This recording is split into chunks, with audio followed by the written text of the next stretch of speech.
ملا ٹائمز میں خوش آمدید۔ ہندوستان میں لگاتار مسلمانوں کو پریشان کیا جا رہا ہے۔ مسلمانوں کے خلاف کبھی کوئی قانون لایا جاتا ہے، کبھی مسلمانوں کو شریعت پر عمل کرنے سے روکا جاتا ہے، مسلم معاملوں میں مداخلت کی جاتی ہے، اور اس وقت چوطرفہ حملہ کیا جا رہا ہے۔ جو سب سے بڑا ایشو اور مدعا ہے وہ وقف ترمیمی بل ہے جو پارلیمنٹ میں پیش کیا گیا۔ فی الحال جوائنٹ کمیٹی میں اس کو رکھا گیا ہے۔ کیا ہے اوقاف کی اسلام میں اہمیت اور کتنا اثر پڑے گا مسلمانوں پر، وہ جانیں گے۔ اس کے علاوہ بھی دیگر مدعوں پر بات چیت کریں گے معروف دانشور پروفیسر اختر الواسع صاحب سے۔ اختر الواسع صاحب، اس وقت سب سے بڑا مسئلہ اوقاف کا ہے۔ اوقاف کی اسلام میں کیا اہمیت ہے اور کیا ہے یہ وقف بل؟ دیکھیے، ایسا ہے کہ وقف کے بارے میں یہ ہے کہ وقف بنیادی طور پہ انسانی فلاح اور اس کے رفاہی جو کام ہیں ان کے لیے ہے، اور بنیادی طور پہ ایک دفعہ جب واقف وقف کر دیتا ہے کہ اپنی ملکیت کو، اپنی جائیداد کو، اپنے زمین کو، اپنے مکان کو یا کسی بھی چیز کو، تو بنیادی طور پہ وہ اسے خود پھر نہیں بدل سکتا، یعنی وہ چاہے بھی تو واپس نہیں لے سکتا اپنے فیصلے کو۔ یہ ایک بنیادی بات ہے۔ اور وقف اللہ ہے، وقف الاولاد ہے، دو طرح کے ہیں، اور یہ شروع سے چلا آ رہا ہے نبی کریم علیہ السلام کے زمانے سے۔ بحر معونہ جو ہے وہ حضرت عثمان نے اسے وقف کیا، چونکہ پانی کی قلت تھی اور کیا میں یہودی ہر طرح سے ایکسپلائٹ کرتے تھے۔ دوسرے حضرت عمر کا پھر وقف ہوا۔ تو ایک طرح سے ہمیں دیکھنا چاہیے شروع سے یہ چلا آ رہا ہے، اور یہ مسلمانوں نے ہر دور میں اس بات کی کوشش کی ہے کہ وہ اپنی کیا میں فلاح اور رفاہ کے بارے میں نہ سوچیں بلکہ امت کے بارے میں مدینہ سوچیں۔ ورہ میں تو ابھی تک حضرت عثمان ان کے دور کا جو وقف تھا وہ برقرار نہیں ہے، نہیں وہ ان کا شیئر ہے، نہیں نہیں مذہب۔ وہ تو رہے گا ازل میں، قیامت تک رہے گا۔ ایک دفعہ جب وقف ہو جاتا ہے تو وہ قیامت تک کے لیے وقف ہو جاتا ہے۔ ہندوستان میں آپ دیکھ لیے ہمدرد دواخانہ ہے، وقف ہے جی، اور اس سے کتنا رفاہی کام ہوا ہے۔ ہمدرد جو ہے حکیم عبدالحمید صاحب کو اللہ غریق رحمت کرے، انہوں نے بنیادی طور پہ جو کام کیا وہ یہ کہ سب سے پہلے وقف ہمدرد کو وقف قرار دیا، ورنہ وہ چاہتے تو ظاہری بات ہے کہ کہیں سے کہیں لے جاتے اور اپنے خاندان کو کے لیے کی بلندی کے لیے، سربلندی کے لیے اور تمول کے لیے، ثروت کے لیے اسے استعمال کر سکتے تھے، لیکن انہوں نے یہ کام نہیں کیا، بلکہ انہوں نے سفید پوشوں کا بھرم رکھا آزادی کے بعد۔ یہ سب سے بڑی بات ہے، ہمیں یہ نہیں بولنا چاہیے۔ اس کے بعد انہوں نے وہ ادارے قائم کیے جو رفاہی بھی تھے، اس کے علاوہ تعلیمی بھی تھے، اس کے علاوہ تحقیق کے تھے، یونانی کے فروغ کے لیے کام کیا، اردو زبان و ادب کے لیے کام کیا۔ غالب اکیڈمی اس کی جیتی جاگتی مثال ہے ہمارے سامنے، اور تمام چیزوں کو ایک دوسرے سے انہوں نے اس طرح سے پیوست کر دیا کہ ان کے لیے کسی کے آگے ہاتھ نہ پھیلانا پڑے۔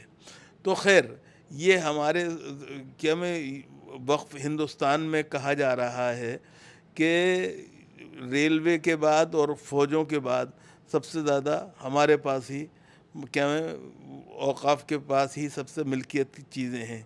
ہمارا کہنا یہ ہے کہ بنیادی طور پہ اگر ہے تو یہ قابل فخر بات ہے، جس پہ فخر کرنا چاہیے، اس کو اپنے لیے ایک طرح سے ہمیں تکلیف کا ذریعہ نہیں بنانا چاہیے۔ وقف کے سلسلے میں ایک بات پیش نظر رکھنی چاہیے کہ وقف جو ہے وہ ہندوستانی دستور کے مطابق اور سمویدھان کے مطابق جو اگر دیکھا جائے تو ہمیں یہ ماننا پڑے گا کہ وہ ہمیشہ سے اس کو انہوں نے رکھا ہے مسلمانوں کے دائرے کے اندر، زمرے کے اندر۔ یہ ایکٹ جو پہلی دفعہ بنانے کی کوشش کی جا رہی ہے، بل لے کے آئے ہیں، وہ بنیادی طور پہ میرا دو تین سوال اس کے بارے میں ہیں۔ ایک تو یہ ہے کہ 2014 سے 2024 تک یہ خیال کیوں نہیں آیا؟ کہنے کو کہا جاتا ہے کہ یہ ظاہری بات ہے، تیاری بہت پہلے سے چل رہی تھی، یہ تھا، لیکن ظاہری بات ہے کہ وہ نہیں، بلکہ یہ بنیادی طور پہ 2024 کے الیکشن میں جو 400 پار کا ایک ہدف مقرر کیا گیا تھا، اس کو حاصل نہ کر پانے کی جھنجھلاہٹ اور تکلیف جو ہے وہ مسلمانوں سے بدلے لینے کی صورت میں سامنے آ رہی مسلمانوں نے ہے۔ ووٹ نہیں کیا تو اس لیے بدلہ لیا نہیں، جا رہا ہے۔ مسلمان خالی مسلمان کے ووٹ سے نہ جیت ہوتی ہے نہ ہار ہوتی ہے، یہ ہمیں خیال رکھنا چاہیے۔ بالکل۔ سوال یہ ہے کہ جو ایودھیا کے حلقے میں ہم 5 سیٹیں ہارے ہیں جی ایودھیا کے ارد گرد کی، تو وہ اس میں مسلمانوں کا وہ تھوڑا ہی ہے، مسلمان کتنے ہیں اگر آپ دیکھا جائے تو بنیادی طور پہ ظاہری بات ہے کہ وہ جو دوسروں نے بھی ہندوؤں نے بھی ان کو ہرایا ہے، ان کو ہرایا جس ہے، کے انہوں نے رام مندر بنایا تھا۔ جبکہ نہیں بنایا تھا اور اس کا آج تک انہیں وہ ہے، لیکن یہ کہ ان سے وہ بدلہ لینے کے پوزیشن میں نہیں ہے، سمجھے، نزلہ برضو ضعیف جی۔ اصل مسئلہ یہ ہے کہ جو نزلہ ہے وہ کیا میں کمزور کمزوروں پر گرتا ہے۔ کمزوروں پہ گرتا ہے، تو وہ یہ کیا جا رہا ہے۔ دوسری بات جو ہے وہ یہ کی جا رہی ہے کہ یہ کہا جا رہا ہے کہ سوال یہ کہ جو دیو استھانم ہیں جتنے، جی یا دوسرے یہ سکھ گردوارہ پربندھک کمیٹی ہے، یا مثال کے طور پہ سکھوں کے عیسائیوں کے ادارے ہیں یا دوسروں کے ہیں، ان میں آپ یہ لکھا ہوا ہے کہ جو جن مذاہب کے ادارے ہیں وہی ان کا دیکھ ریکھ کریں گے۔ لیکن سوال یہ کہ وقف کے اندر کیا لایا جا رہا ہے؟ وقف یہ لایا جا رہا ہے کہ مسلمان جو ہیں وہ نہیں خالی نہیں ہوں گے، بلکہ کم سے کم سینٹرل وقف کونسل میں 2 ممبر ضرور ہوں گے، اور زیادہ سے زیادہ وہ 11 بھی ہو سکتے ہیں، یہ خیال رکھیے گا۔ یعنی اس طرح کی کوششیں کی جا رہی ہیں۔ سوال یہ ہے کہ آپ صرف مسلمانوں کے خلاف یہ کام کیوں کر رہے ہیں، اور مسلمانوں ہی کے لیے اسے کیوں لازمی قرار دے رہے ہیں، جبکہ دستور یہ بتاتا ہے کہ آپ ایسا نہیں کر سکتے ہیں۔ اور دوسری بات جو ہے وہ یہ ہے کہ جو وقف ہے، جس واقف نے جس مقصد کے لیے قائم کیا تھا، آپ اس میں ترمیم نہیں کر سکتے، منشا میں اور مردی میں۔ اگر ضرورت ہوگی، حالات و زمانہ کی رعایت کبھی ایسی حالات پیدا کر دے اور تقاضے پیدا کر دے، تو اس صورت میں علماء دین، مفتیان شرع متین اور واقف کے ورثہ مل کر جب اتفاق رائے سے کوئی فیصلہ کریں گے تو اس پہ عمل درآمد ہوگا۔ تو اس قانون کا کیا مطلب نکالا جائے؟ کیا مسجد کا امام اب کون ہوگا یہ طے سرکار کرے گی؟ یہی سوال ہے نا، بنیادی سوال یہ نہیں ہے۔ سوال یہ ہے اس وقت آپ قبرستان، جی مساجد، خانقاہیں، درگاہیں، یہ تمام چیزیں جو ہیں یہ وقف ہے یا نہیں، اس کا فیصلہ آپ اور میں نہیں کریں گے، اب سرکار واقف کرے گی۔ نہیں کرے گے، بلکہ کلکٹر کرے گا۔ اور کلکٹر جب یہ کہہ دے گا کہ یہ نہیں ہے وقف، تو بنیادی طور پہ حکومت جو ہے وہ وقف بورڈ کو ہدایت کرے گی کہ اس کو وقف کے زمرے سے نکال دیا جائے۔ مطلب ایک جگہ مسجد بنی ہوئی ہے، وہ اور اگر کلکٹر وہ نے کہہ دیا کہ یہ غلط بنی ہوئی ہے، تو وہ یا نہیں، یہ وقف میں نہیں آتی ہے، تو وہ مطلب ہوا کہ اس طرح سے وہ کیا جائے گا۔ تو ہمیں یہ خوشی ہے کہ جے پی سی میں یہ کیس گیا ہے، اور سرکار نے بہرحال عقل مندی دکھائی ہے کہ اپنے سر نہ لے کے جے پی سی کے سپرد کر دیا ہے، اور جے پی سی میں اکثریت ان لوگوں کی ہے جو کہ اس کے بل کے خلاف ہیں۔ چونکہ وجہ یہ ہے کہ جو 7 مسلمان 8 مسلمان ہیں اس کے اندر، اس کے علاوہ جو ہے دوسرے مذاہب کے لوگ جو ہیں اور دوسری پارٹیوں کے لوگ، بی جے پی کے علاوہ، وہ بھی اس کے خلاف ہیں۔ مثال کے طور پہ چندرا بابو نائیڈو، نتیش کمار، اور جو دوسرے لوگ ہیں جن کی بیساکھیوں پہ یہ سرکار چل رہی ہے، وہ بھی اس کی حمایت میں نہیں ہیں۔ تو امید یہ ہے کہ فیصلہ اس کے خلاف ہی ہوگا، اس بل کے خلاف، اور انشاءاللہ اللہ رب العزت نے چاہا تو مسلمانوں کو سرخروئی حاصل ہوگی۔ اس کے تعلق سے ایک اور سوال کہ جو ان لوگوں کا یہ کہنا ہے دراصل کہ مسلمانوں کی 800 سال تک حکومت تھی، تو پوری زمینوں پر انہوں نے قبضہ کر لیا، اور حکومت جانے کے بعد انہوں نے اس کو وقف کے نام پر مسلمانوں کے مسجدوں کے درگاہوں کے حوالے کر دیا، تو ان کے پاس قیمتی زمینیں چلی گئی، اس وجہ سے اس کو واپس لیا جائے گا۔ سوال یہ ہے کہ ان سے یہ پوچھنا چاہیے کہ اٹل بہاری واجپئی کو یہ خیال کیوں نہیں آیا تھا؟ ان کی حکومت بھی تو رہی تھی جی۔ خود آپ کو جو میں نے شروع میں آپ سے سوال کیا، 2014 سے 2024 اٹل تک آپ بہاری کو واجپئی آر ایس ایس کے نہیں تھے، یہ لوگ آر ایس ایس کے راستے نہیں آر ایس ایس کے تھے، بالکل، وہ بالکل، یہ آپ کو غلط فہمی نہیں ہونی چاہیے، سمجھے۔ لوگ کہتے ہیں کہ اٹل بہاری واجپئی بڑے اچھے آدمی تھے اور غلط پارٹی میں چلے گئے۔ وہ ایک بات سنیے، لوگ جو چاہے کہتے رہیں، لیکن واجپئی جی نے فیصلہ یہ کیا نا کہ وہاں رہیں گے، اور وہیں رہے۔ اور سوال یہ ہے کہ 2014 سے 2024 تک آپ نے یہ کیوں نہیں کیا؟ دوسری بات یہ ہے کہ پھر وہ وقف جو کہ کیا میں مسلمان بادشاہوں نے ہندو تیرتھ استھانوں کو دیے، ان کا کیا کریں گے آپ؟ جی چونکہ آپ نے اورنگزیب نے بھی جس کے سب مخالف ہیں اس نے بھی کیا 300 سے زیادہ کیا نہیں کیا میں مندروں کو اور دوسرے مذاہب کے کیا میں جو ادارے تھے ان کو وقف دیا کی زمینیں دی ہیں اور جائیدادیں دی ہیں. تو ہمیں یہ نہیں بھولنا چاہیے. یہ تمام عذرے لنگ ہیں. اور ایک بات آپ سمجھیے، مسلمان اگر 800 سال تک حکمران رہے ہیں تو انہوں نے عوامی رفاہ اور فلاحی کے لیے تو یہ کام کیا تھا. اپنے گھر تو نہیں لے گئے، وہ اپنے بچوں کے نام تو وقف نہیں کر گئے وہ، جو آپ یہ کہیں. جو اصل سوال یہ بھی ہے بالکل جی.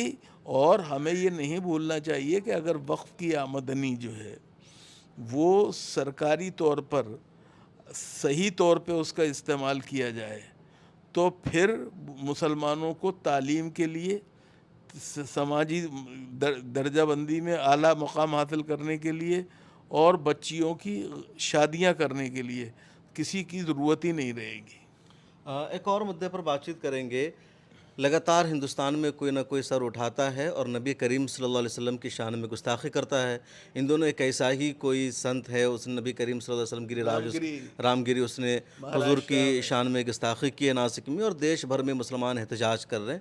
تو کیوں یہ سلسلہ جاری ہے، اس پر پابندی نہیں لگ رہی ہے؟ نہیں یہ سوال سرکار سے پوچھا جانا چاہیے کہ ایک ایسے سیکولر جمہوری ملک میں جہاں پر کہ کسی مذہب کے بارے میں کوئی ایسی بات نہیں کہنی چاہیے کسی کو بھی، اور نہ مذہبی پیشوا کے لیے، نہ مذہبی کتاب کے لیے، نہ مذہبی اداروں کے لیے، تو مسلمانوں ہی کے خلاف کیوں ہو رہا ہے؟ اور مسلمانوں کے خلاف ویسے بتا دوں آپ کو کوئی نئی چیز نہیں ہے. یہ بقول علامہ اقبال کے ستیزہ کار رہا ہے ازل سے تا امروز، چراغ مصطفی سے شرار بولہبی. اس کے نام بدلتے رہتے ہیں، اس کے مقامات بدلتے رہتے ہیں، لیکن اس کی ذہنیت اور اس کی جو ایک طرح سے مسلمانوں کے بارے میں اور رسول اللہ کے بارے میں جو سوچ ہے وہ نہیں بدلتی ہے. لیکن ہمیں یہ مجھے افسوس یہ ہے کہ سرکار جو ہے اس سلسلے میں کوئی قدم نہیں اٹھا رہی ہے. سرکار کو قدم مہاراشٹرا میں نہیں اٹھایا گیا، اور نہ صرف اٹھایا گیا بلکہ جو شکایتیں کرنے والے ہیں ان پہ الٹے ایکشن ہوئے ہیں. مثال کے طور پہ چھترپور مدھیہ پردیش کے اندر جس طرح سے لوگوں کو گرفتار کیا گیا ہے، جو شہزاد علی کی مکان کو گھر کو اور کاروں کو کیا میں وہ توڑا گیا ہے، وہ تمام چیزیں جو ہیں سوال کر رہے ہیں کہ گھر کو توڑ دیا اللیگل قرار دے کر. کار کون سی اللیگل تھی؟ نہیں کار نہیں. آپ گھر بھی اللیگل کیسے ہو سکتا ہے؟ سوال یہ کہ آپ مجھے یہ بتائیے کہ وہ ان افسروں کے خلاف کارروائی آپ نے کیا کی جنہوں نے نقشہ پاس کیا تھا؟ بالکل جی، جنہوں نے بجلی کا کنیکشن دیا تھا، جنہوں نے پانی کا کنیکشن دیا تھا، آپ نے ان کے خلاف کیا کارروائی کی اگر وہ غیر قانونی تھا؟ اور نہیں اللیگل نہیں تھا کوئی چیز. بنیادی طور پہ ایک بات اور اس کا خیال رکھیے کہ کسی بھی سیکولر جمہوری ملک کے اندر ہی نہیں بلکہ ہر اس ملک میں جہاں قانون کی پاسداری ہے وہاں پر فیصلے سرکار نہیں کرتی ہے، پولیس نہیں کرتی ہے، عدالت کرتی ہے. تو عدالت جب تک نہ کرے اس وقت تک آپ کیسے اٹھا رہے ہیں قدم؟ لیکن عدالت تو بالکل خاموش ہے. پچھلے 7-8 سالوں سے بلڈوزر کلچر ہے دیش میں. نہیں آپ سوال یہ ہے کہ ہم خود کیا عدالتوں میں گئے ہیں، ہم نے کیا آوازیں اٹھائی ہیں، یہ ہمیں بھی سوچنا چاہیے. ہمیں بنیادی طور پہ عدالتوں کے اندر جانا چاہیے اور عدالتوں سے جا کے یہ کہنا چاہیے کہ یہ کیا ہو رہا ہے، قانون کی عملداری کو کیا ہو گیا ہے، ہمیں اس کا جواب چاہیے. یہ ایک بات ہے ضروری اس پہ کرنی چاہیے. دوسرے میرا یہ مطالبہ ہے اور مسلمانوں کے ساتھ میں ہم آہنگ ہوں پوری طرح سے کہ جو رام گری ہیں، ہندو کیا میں پیشوا ہیں، ان کو بنیادی طور پہ اس سلسلے میں ان پہ سخت ایکشن ہونا چاہیے تاکہ کوئی ایسا قدم نہ اٹھا سکے. اور ایک بات کا خیال رکھنا چاہیے کہ یہ صرف جو آپ نے شروع میں بات کہی کہ مسلمانوں کی گھیرا بندی ہو رہی ہے، ایسا نہیں ہے کہ خالی اسی معاملے میں ہوئی ہے، بلکہ آپ یہ دیکھیے کہ کلکتے میں لیڈی ڈاکٹر کے ساتھ کیا میں ریپ ہوا، زیادتی ہوئی، مار دیا گیا، اس پر تو سب کچھ کیا میں زمین آسمان ایک کیے جا رہے ہیں، سپریم کورٹ تک نے اس کا کوگنیزنس لیا. لیکن رودر پور میں ایک مسلم نرس جو ہے تسلیم جہاں، اس کے ساتھ زیادتی ہوئی، ریپ ہوا، اس کو سر کے بال مونڈ دیے گئے، اس کو کیا میں ختم کر دیا گیا، اس پر کوئی سننے والا نہیں ہے. اور افسوس یہ ہے کہ وہ پارٹیاں جو مسلمانوں کے ووٹوں کی باتیں کرتی ہیں اور ان کو حاصل بھی کرتی ہیں، کامیابی حاصل کرتی ہیں، وہ اس پہ خاموش بیٹھی ہوئی ہیں. بالکل. ایک اور سوال ہے میرا کہ جتنے گری راج اس طرح کے سنت ہیں، یہ اپنے دھرم کی خوبیاں بتانے کے بجائے یہ دوسرے دھرم پر کیچڑ کیوں اچھالتے ہیں، برا بھلا کیوں کہتے نہیں، ہیں؟ ایسا ہے کہ دیکھیے سب لوگ ایسے نہیں ہیں. ہندو دھرم میں بھی یہ ہمیں مان کے چلنا چاہیے. اصل مسئلہ یہ ہے کہ جو بنیادی طور پہ اسلام وہ مذہب ہے جس کے ماننے والے جو ہیں وہ یہ مانتے ہیں کہ کسی کے خدا کو برا مت کہو. بالکل. جی، جو یہ مانتے ہیں کہ دیر از نو کمپلشن ان ریلیجن، دھرم میں کوئی زور زبردستی نہیں ہے. تو بنیادی طور پہ یہ تمام چیزیں جو ہیں یہ سب پیش نظر رہنی چاہیے. اور اس میں ہمیں اس بات پہ غور کرنا چاہیے کہ اسلام جو ہے وہ کیا کہتا ہے. اسلام تو یہ کہتا ہے کہ تمہارا مذہب تمہارے لیے، میرا مذہب میرے لیے ہے. جی، لکم دینکم لکم ولی دین. دینکم ولی دین.